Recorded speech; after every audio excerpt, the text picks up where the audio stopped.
aware that there are 7 billion people in the world, and of those, 925 million suffer from the same epidemic, hunger. Of those 16 million of those are children that live in the U.S.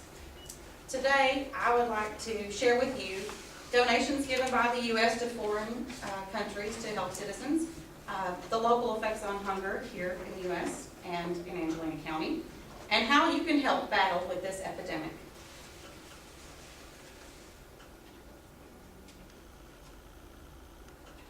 Excuse me. In 2009, the Chronicle of Philanthropy reported that $227 billion the U.S. gave in foreign aid. The American Enterprise Institute reported that we, the nation of givers, on average, 70 to 80% of households in the U.S. actually donated more than $1,000 annually. That sounds really good, right? So if we're so generous, then why are so many people in our community still starving and struggling? Here's a clip for you guys.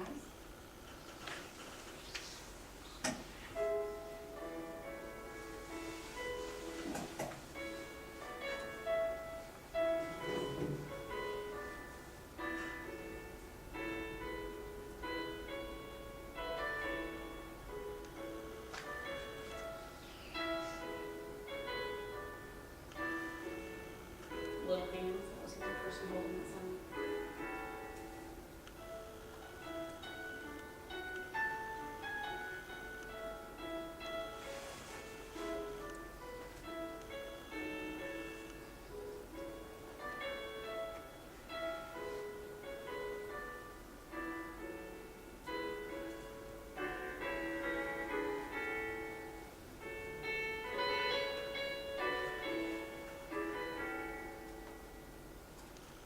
If you believe in that, then you may agree with Logan Daily News, reported on August 28th, that 29% of Angelina County children are food insecure.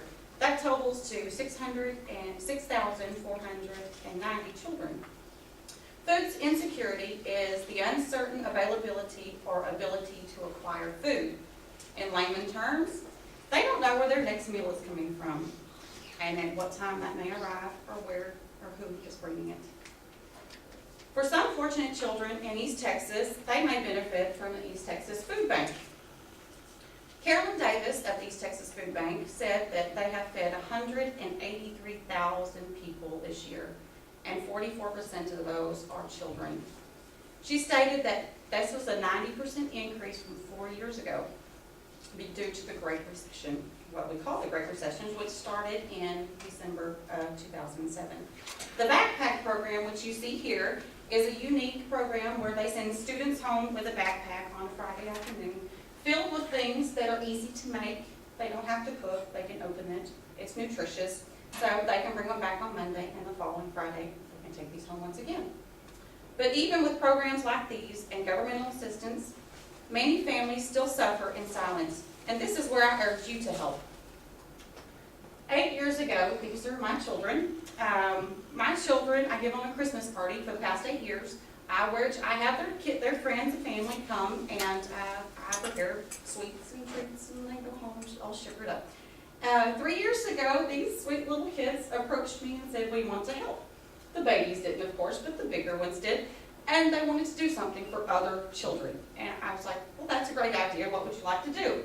Their first inclination was to give toys. I was like, "Well, you know." But they decided they wanted to help feed children. So without the knowing of, to me, it seems that for the past 3 years, there's been somebody, whether it was divine intervention or just by accident, that we have come across a family in need.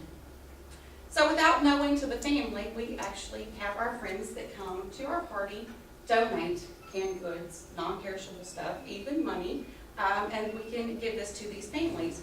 We do have 2 families that we're trying to help this year. One is an injured worker of my husband's, and one is a dislocated worker and a student here at Angelina that has 4 children.